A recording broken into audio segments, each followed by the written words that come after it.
The following video has been supported through Patreon by Jemand zum gemeinsam abhängen, Pilicious, Cleveres Kerlchen, Noel, and the Patreons, the Cannabazir and Shining Arrow. Welcome to ANY Entertainment, the Brunanalysis channel with the most relevant, the most current topics on all the YouTubes. So, hon, what is today's super relevant and current topic? Did Twilight's Ascent ruin the symmetry of the main six? By Cadence's crystalline behind! You are so right! Never have I ever heard such an up-to-date topic before! It's only like 2 entire seasons and 3 movies late. Shush you, mocker, and behold me, who is going to present his brilliance for waiting with addressing this topic to this crucial moment in time. Boy. Let me guess. You are going to include some small recent developments somewhere at the end of your video and use it as an excuse to why it was a great idea to wait with producing it. And you will probably get away with it. Again. That's the plan. You're lucky you're cute.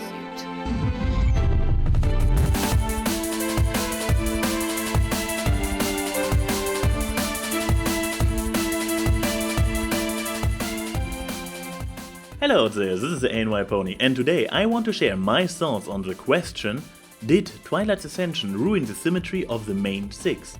I actually first thought about this question back in the day, right after Magic & Mystery Cure aired, and some people in the fandom indeed claimed that one of the many reasons they had to be outraged by TwilyCon was that the beautiful symmetry of the main six, 2 members of each tribe, had been destroyed. But you wouldn't be here to watch me simply evaluate this claim and maybe give a bit of a critical feedback. No, you are probably expecting another one of my far-fetched, insane, but at the very end, disturbingly cohesive theories, aren't you? Well, you gotta give the audience what they want, right? So let me present my counter-hypothesis. Twilight's ascension to Eliconhood did in fact increase the symmetry of the main six. Well, admitted, if we remove Twilight from the chart like this, it looks a bit unbalanced. However, here is a question. Was this chart correct to begin with? Let's take a closer look, starting with our 2 unicorns. Now, if you want to compare our 3 pony tribes with all their traits to classical RPG classes, unicorns would be the casters, the scholars, the fragile but powerful ones. Their main attributes would be intelligence and the biggest magical reserves. Twilight, she is a very model of a modern magic unicorn. Her special talent is magic, she is a scholar, and she has an insanely huge magical reserve. While Rarity is not so on the nose with her raw power and literacy, she shows amazing skills in multitasking and wielding more objects at once than any other unicorn but Twilight ever has. And she's also the creative one in the group. And creativity as well as artsiness is also often associated with the intelligence-focused classes. So yeah, I say they are both unicorns through and through. So let's move on to the Pegasi, our agile and dexterous ones, famous for their abilities to fly and to manipulate the weather. With Rainbow Dash we have another poster child for her respective tribe. Self-proclaimed fastest flyer in Equestria, definitively super fit, and she can constantly be observed manipulating the weather and especially clouds in a rather casual manner, if she doesn't even have to think about it. But what about Fluttershy? Her weak flying skills are the topic of more than one episode, and she can be seen walking far more often than most Pegasi in the show. She also feels a lot more comfortable on the ground, so much even that she lives there in a solid tree instead of up in the sky in a cloud house. Also, her close connection to animals, especially those living on the ground, doesn't look like a typical Pegasus trait. Actually, it is something you would rather expect from an Earth pony. So what if Fluttershy is not a Pegasus through and through, but indeed an Earth pony hybrid? And before you flip the table, think about it.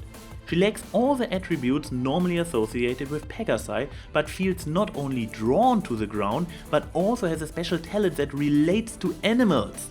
True, Earth ponies are primarily known for their skills with plant life. However, flora and fauna are both about living beings, and therefore a lot closer to each other than either of them to meteorology. So let's move Fluttershy over a bit towards the Earth ponies, okay? talking about the last tribe.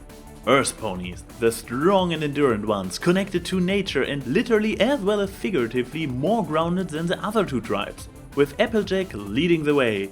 Even her character is sturdy like the Earth. She is also a successful farmer and shown to be extremely strong. She is truly the Earth poniest Earth pony to ever pony the Earth. Leaves only one of the main 6, Pinkie Pie. Okay, she shows occasionally amazing strength, but even Fluttershy manages to have her bursts of power. Pinkie also comes from a farm. I don't really want to go into what exactly a rock farmer does farming wise, simply because I have honestly no idea at all. But it is farming and close to Earth. However, Pinkie Pie wasn't content with her life on the rock farm. Like Fluttershy, who was not happy in what was supposed to be her element, the sky, Pinkie was not happy being a farm pony. Not very Earth pony like if you ask me. Now, what is Pinkie famous for? Moving with supernatural speed and materializing in unexpected places. Like, she could manipulate reality. In addition, she is known to break the fourth wall and has a Pinkie sense. In other words, she knows and senses things from beyond her plane of existence. If you would look for a magical term to apply to those abilities, I would call it the third eye. I guess you might have figured out by now where I'm going with this. Pinkie Pie might seem to be an Earth pony, but there is actually quite a bit of a unicorn in her. My theory is that because she lacks a horn to channel her immense magical reserve, she accesses them intuitively, what allows her to conjure objects and even herself out of nowhere, bend the rules of time and space, and has mystical visions. Therefore, let's move Pinkie in between unicorns and Earth ponies and take another look at our chart. So, according to my observations, this is how the main 6 have actually looked before Twilight's ascension. A bit unbalanced and not this beautiful symmetry people claim it had been. Now if we remove Twilight, it actually looks a bit more symmetrical than before. If only there would not be this one empty spot between unicorns and Pegasi. Well, we could go with the easy fix and say Twilight has now wings and a horn, so she fits there perfectly. But please. I didn't wait nearly 3 years to reveal this theory to go with the most obvious and also wrong answer. Because, keep in mind, an Elecon is supposed to unite the traits of all 3 tribes. Sure, the horn and wings are more obvious than Earth pony traits, but we all know better than this, right guys? So let's put Twilight where she is supposed to be. And now there is this ugly gap again.